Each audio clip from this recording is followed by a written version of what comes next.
¿Cómo les va? Bienvenidos a una nueva emisión de la UNAM Responde, hoy que es una fecha poco habitual, un 29 de febrero que vivimos, como sabemos, cada 4 años, y los invitamos a que se queden con nosotros durante los siguientes minutos, esta tarde en la que vamos a tener la reflexión de Sandra Lorenzano relacionada con temas de derechos humanos. Además hablaremos de climas extremos y también de extorsiones. Quédense con nosotros durante la siguiente media hora. Comenzamos.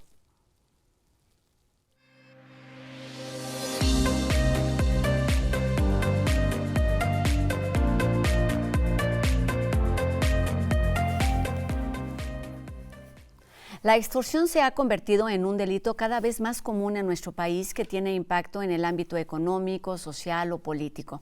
Se ha diversificado hasta complicar incluso su clasificación. Y para hablar de esta forma de agresión, de las víctimas y también de los extorsionadores, además, por supuesto, de las alternativas que tenemos para enfrentar estas prácticas cada vez más comunes en el México contemporáneo, nos acompaña la doctora en Ciencia Política, Doria Vélez, quien es directora de investigación del Observatorio Nacional Ciudadano.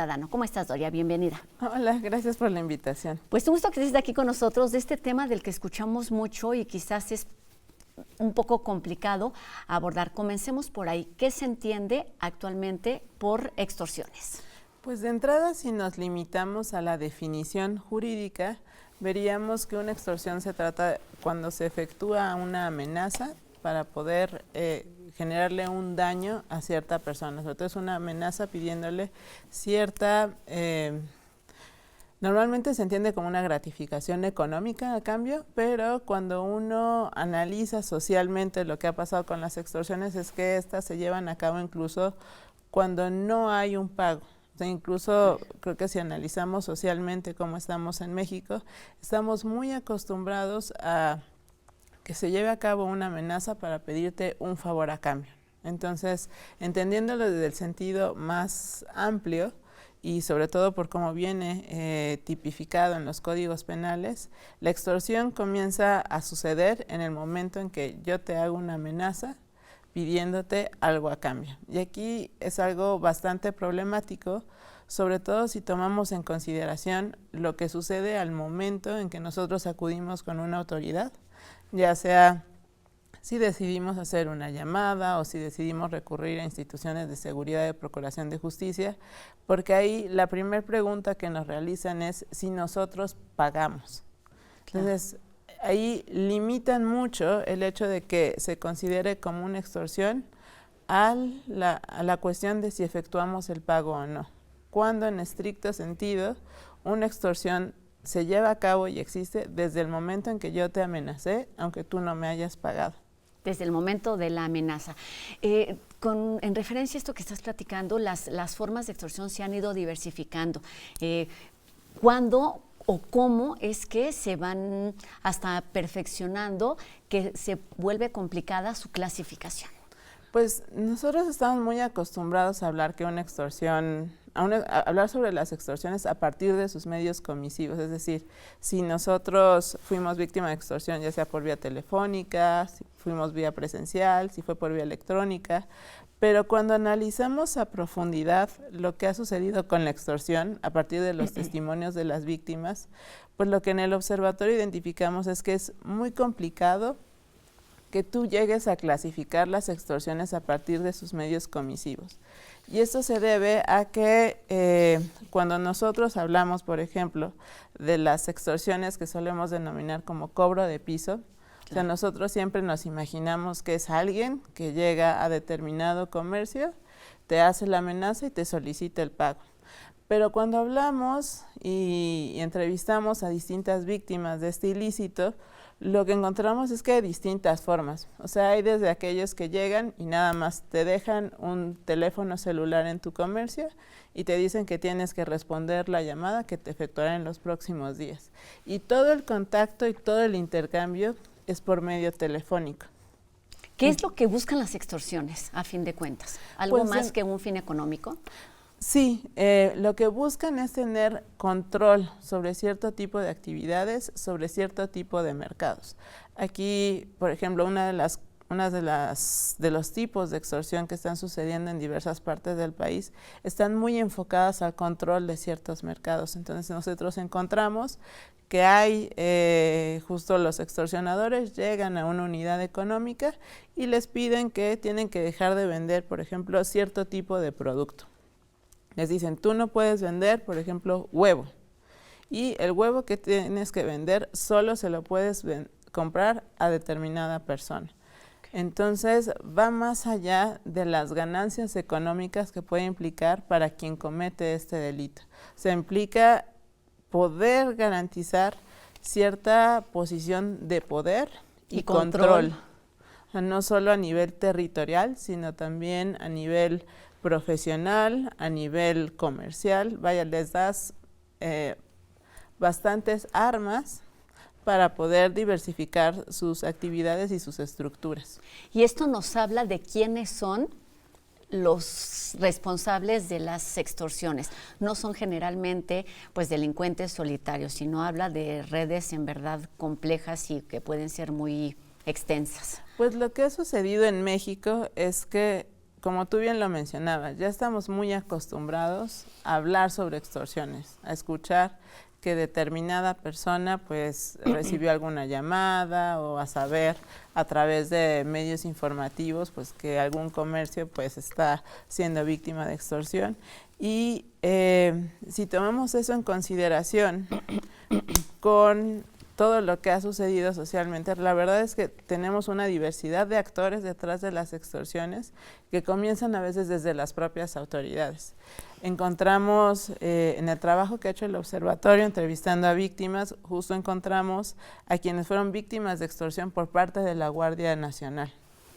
Este es el caso en varias carreteras del norte del país, es el caso, por ejemplo, en Michoacán, en el cual se aprovechan de algo que sucedió ahí en torno a las licencias, en las cuales pues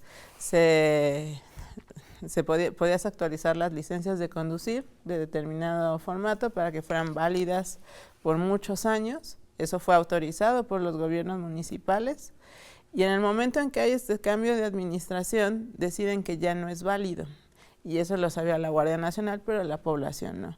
Entonces al momento en que los detenían, pues justo como ya sabían que la población tenía ese problema con las licencias, les exigían un pago.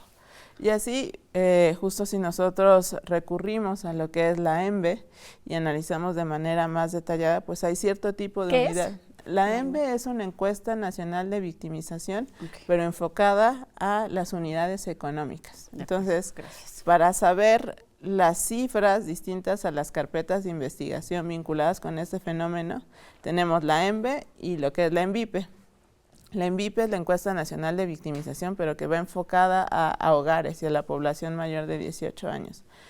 Si nosotros consideramos esos dos instrumentos, sobre todo el que va enfocado a unidades económicas, pues vemos que dependiendo del tamaño de la unidad económica, son las que están más expuestas a determinado tipo de sujeto activo. Aquí, por ejemplo, lo que son las unidades económicas pequeñas, medianas, pues lo que vemos es que son más víctimas, son más proclives a ser víctimas de extorsión, y aquí es donde entra de una manera más cercana la clásica imagen que tenemos del extorsionador, o sea que son grupos delictivos, que es el extorsionador solitario, y aquí también quisiera mencionar algo al respecto. Justo como es tan sencillo cometer una extorsión, como hay un alto grado de impunidad, algo que está sucediendo en México es que quien se lo proponga puede llegar a un comercio, decirte que es de determinado grupo criminal y entonces comenzar a exigirte un pago. Y tú no tienes manera de confirmar su identidad. Entonces, por el miedo y por lo que sabes que está sucediendo en el país, lo que tienes es que tú comienzas a hacer el pago. En este proceso y en este avance de la normalización y de acostumbrarnos a los diferentes tipos de extorsión que se van dando de forma directa, vía telefónica o electrónica, ¿cuáles son hoy el día las principales alternativas o los más utilizados, a los que debemos estar más atentos, Doria? Pues de entrada, cuando nosotros recibimos una llamada telefónica, ahí tenemos que estar muy pendientes de por qué casos sí podrían buscarnos vía telefónica y cuidar mucho de nuestra información personal. Y eso es válido tanto para las que son por medio telefónico como por medio electrónico. Nosotros no nos damos cuenta de lo valioso que es esa información y de lo vulnerable que nos pone si nosotros la damos a conocer sin ningún tipo de filtro, porque a partir de ello pues se pueden dar cuenta de nuestras actividades económicas, de nuestros patrones de comportamiento, de quién es nuestro círculo familiar y personal cercano, y a partir de ahí que puede comenzar a llevarse a cabo la extorsión. Si somos una unidad económica es un poco lo mismo, porque tienes que tener cuidado pues de la información que está al público y de tener todos tus permisos en regla, porque luego a partir de ello es que comienzan las extorsiones. Aquí incluso nosotros documentamos extorsiones en el sector restaurantero que de nuevo eran perpetradas por la propia autoridad. Entonces ellos tenían que pagar las extorsiones cometidas por las autoridades, las extorsiones cometidas por grupos delictivos, entonces se vuelve algo bastante complejo. Entonces ahí lo que tienen que tener cuidado pues es tener todos sus permisos en regla, sobre todo para tratar de evitar pues la extorsión cometida por autoridades. Y en el caso de las extorsiones llevadas a cabo por grupos criminales es un poquito más complicado, porque como tenemos de filtro el hecho de que tú tengas que denunciar para que la autoridad investigue, hay muchas víctimas que tienen miedo de hacerlo porque saben las consecuencias que ello puede tener. Es una práctica cada vez más común que, sin embargo, a pesar de los muchos o de los pocos esfuerzos, se denuncia poco. ¿Por qué? ¿Cuáles son las alternativas con las que cuentan las víctimas para tener algún tipo de respuesta o solución ante este tipo de delito? Algunos de los factores que incentivan la cifra negra de la extorsión es el primero de ellos por miedo, porque no sabemos el tipo de represalias que puede tener. Normalmente cuando se cometen las extorsiones hay una advertencia de lo que puede suceder si tú llegas a hacerlo de conocimiento de la autoridad, ¿no? Okay. Sí, es una de las, digamos que junto con la primer amenaza, el primer contacto, exacto, viene este aviso. Y ya sea que te lo digan o que tengas justo el conocimiento de gente cercana que acudió con una autoridad y que fue asesinada a consecuencia, que secuestraron a alguien a consecuencia de haber denunciado. Entonces, ello de entrada inhibe que la víctima diga, voy a acudir con las autoridades para decir que me están extorsionando. 2, hay desconfianza hacia las instituciones de seguridad y procuración de justicia. Y esa desconfianza se debe a que cuando llegas a darle tu confianza y denunciar cualquier delito, tú no ves que realmente investiguen y hagan lo necesario por sancionarlo. Entonces, exacto, digamos que son pocos los resultados. Exacto. Pero siempre hay alternativas. Nos queda poco tiempo para la entrevista y no podemos dejar de hablar de justo esas posibilidades que tienen las víctimas para atender este tipo de delito. Y una de ellas es el Observatorio Nacional Ciudadano. ¿Qué es? ¿Cómo funciona? ¿Y cuál es su alcance, Doria? Pues el Observatorio Nacional Ciudadano es una organización de la sociedad civil y ahí nosotros nos enfocamos por un lado, a generar investigación, a poder brindar apoyo y acompañamiento a víctimas directas e indirectas de diversos delitos y a tener incidencia en políticas públicas. Aquí es importante justo nuestra línea de trabajo en cuanto al acompañamiento de las víctimas, porque nosotros lo que hacemos es darles apoyo psicológico y jurídico pro bono para que ellos puedan acudir con quien consideren correspondiente para efectuar la denuncia o en dado caso para obtener la reparación del daño correspondiente. Aquí es importante señalar que el tipo de acompañamiento que nosotros brindamos especialmente tiene que ver con tratar de hacer que la autoridad haga lo que le corresponde. porque en muchas ocasiones las víctimas no tienen las herramientas para saber si lo que les están pidiendo las autoridades es lo que se requiere efectivamente para las investigaciones, y muchas veces también lo que sucede es que las autoridades dejan olvidados los casos. Entonces nosotros lo que hacemos al estar presente pues es tratar de decirle a la autoridad, a ver, tú no tienes que estar haciendo esto, sino tendrías que estar realizando tales acciones o tales actos de investigación. Y creo que una parte importante es que toda la investigación que nosotros realizamos tiene un para qué. Y ello justo nos permite poder incentivar algunos cambios tanto en el marco normativo como en la creación de políticas públicas. Y es necesario resaltar que estamos hablando de dos cosas. Uno es lo que sucede, digamos, en cuanto al delito y el acompañamiento que se puede dar durante el proceso de extorsión, y otro, el proceso que se sigue para atender, ya que se ha denunciado este delito. No podemos dejar de hablar de las víctimas, que por supuesto son los más afectados, y entender, ayúdanos a hacer a terminar con esta parte, con las afectaciones diferentes que pueden tener las personas que son víctimas de extorsión. Pues las afectaciones van más allá de la cuestión económica. Sí hay un tema importante en cuanto a que cuando caes en este círculo de extorsiones, dependiendo de la periodicidad en la que tengas que realizar el pago, porque eso es importante señalar, hay casos en los que es un pago único y hay otros casos en los cuales pues semanalmente me tienes que entregar tal cantidad, y ahí llega a tener tal impacto en que la propia víctima se cuestiona si de verdad vale la pena continuar con ese tipo de actividad económica. Hay unas implicaciones psicológicas importantes, las cuales tienen cabida incluso si no realizaste el pago. O sea, cuando se tratan de extorsiones telefónicas, dependiendo de las características que tiene la víctima, sí tuvimos conocimiento de casos en los cuales por el mero hecho de escuchar la narración en la llamada telefónica que tenía que ver con la extorsión, pues ellos les generaron crisis psicológicas importantes que implicó llevar un tratamiento médico de la mano y que alteró por completo sus hábitos de comportamiento rutinarios. Entonces, aquí entra como otra cuestión sociocultural en el cual nosotros comenzamos a alterar todas nuestras rutinas, nuestros hábitos en función de este delito. O sea, justo...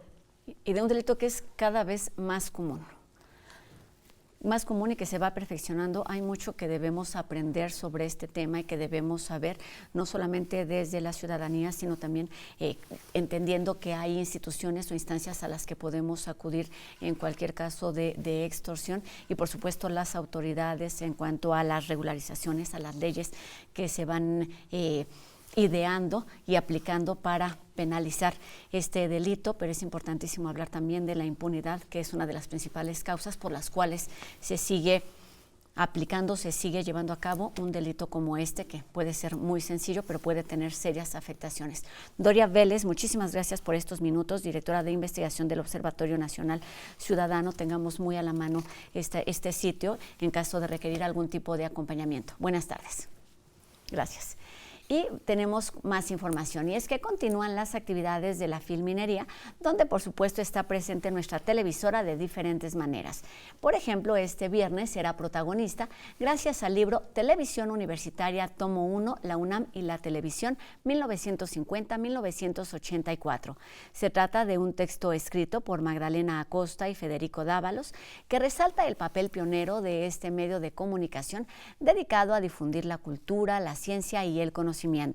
Si quieres conocer más sobre este medio universitario, cómo nació y cómo se ha ido consolidando, atravesando por supuesto por dificultades, pero también por oportunidades, te invitamos a la presentación que se llevará a cabo mañana 1 de marzo a las 5 de la tarde en el Auditorio Bernardo Quintana de Tacuba número 5.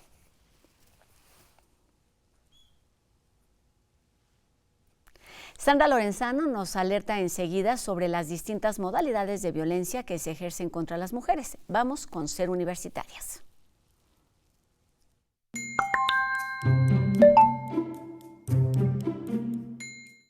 Y hoy, para continuar platicando acerca de los tipos y modalidades de la violencia en contra de las mujeres, mismas que son contempladas dentro del artículo 6 de la Ley General de Acceso de las Mujeres a una vida libre de violencia.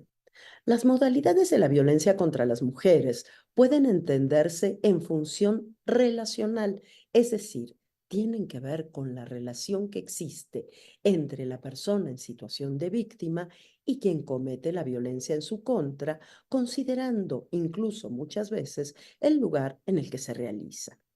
La Ley General de Acceso de las Mujeres a una Vida Libre de Violencia estipula las siguientes modalidades: violencia en el ámbito familiar, violencia en el ámbito laboral, violencia en el ámbito docente, violencia en el ámbito comunitario, violencia en el ámbito institucional, violencia en el ámbito político y finalmente la violencia en el ámbito digital o mediático.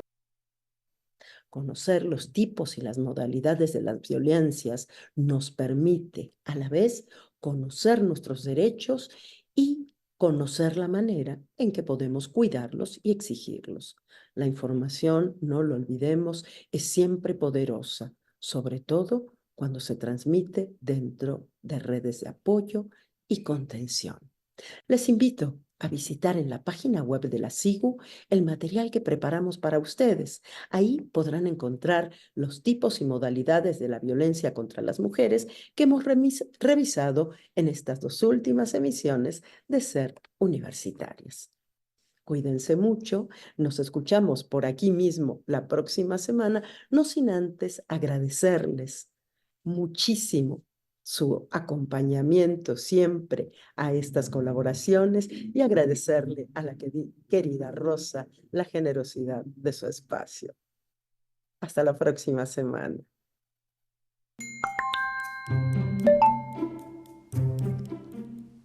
Sandra, seguimos muy atentos y con mucho gusto a todas estas informaciones que nos comparte semana a semana. Y vamos con la siguiente cápsula de UNAM Global TV, que nos explica sobre las causas y efectos de las temperaturas extremas y los fenómenos meteorológicos poco habituales para nuestro planeta.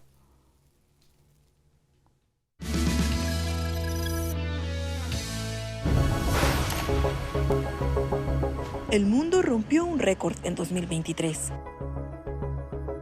Tenemos que entender que ya estamos en un cambio climático, estamos dentro de un planeta que ya no está en sus condiciones naturales iniciales.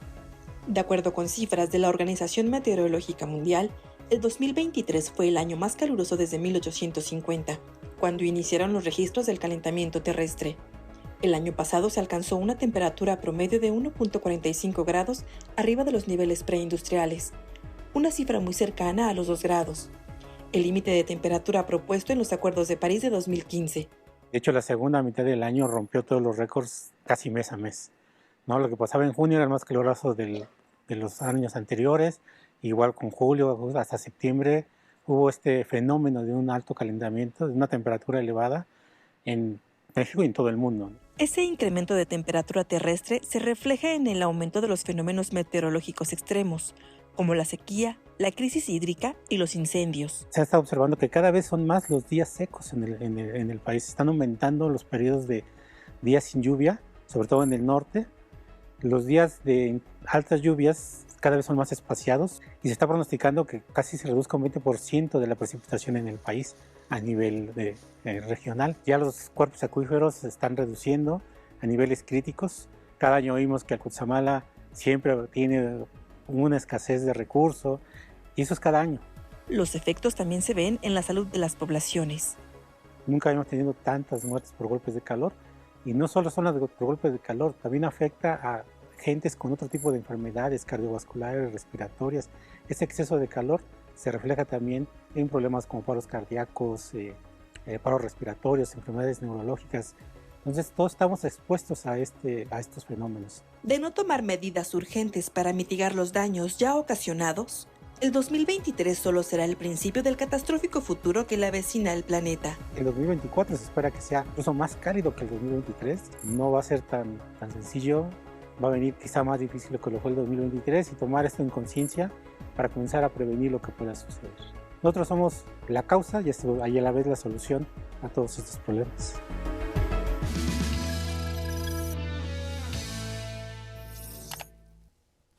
Toma nota de los pasos a seguir para que puedas identificar la nueva señal de TV UNAM con una mejor calidad. Sintonizar la nueva frecuencia de TV UNAM es muy fácil. Sigue estos sencillos pasos para reprogramar tu televisión. Toma el control remoto de tu televisión. Presiona el botón Menú. Busca Ajustes o Configuración. También puedes hacerlo directamente desde la opción Antena o Cable. Selecciona Búsqueda automática de canales. Asegúrate de que la opción digital está encendida. Espera a que cargue y ¡listo! Disfruta tus programas favoritos de TV UNAM por el 20.1 con mejor calidad y mayor cobertura. Si tienes alguna duda, pregúntanos a través de nuestras redes sociales. No dejes de seguir estos sencillos pasos para seguir con la señal de TV UNAM, como ya les decíamos, con mejor calidad. Terminamos nuestro programa de hoy agradeciendo a Mónica Ponce su participación en la interpretación de lengua de señas mexicanas y recordándoles a todos ustedes que podemos estar en contacto a través de nuestras redes sociales. Ustedes ya las conocen, están apareciendo en sus pantallas para que nos hagan llegar sus dudas también y sus comentarios, los temas que les gustaría que aquí abordáramos. Agradezco como cada tarde la colaboración de todo el equipo que hace posible esta transmisión y los invitamos a que nos acompañes en una nueva emisión de La UNAM Responde, 2:30 de la tarde en TV UNAM. Mi nombre es Rosa Brizuela. Adiós.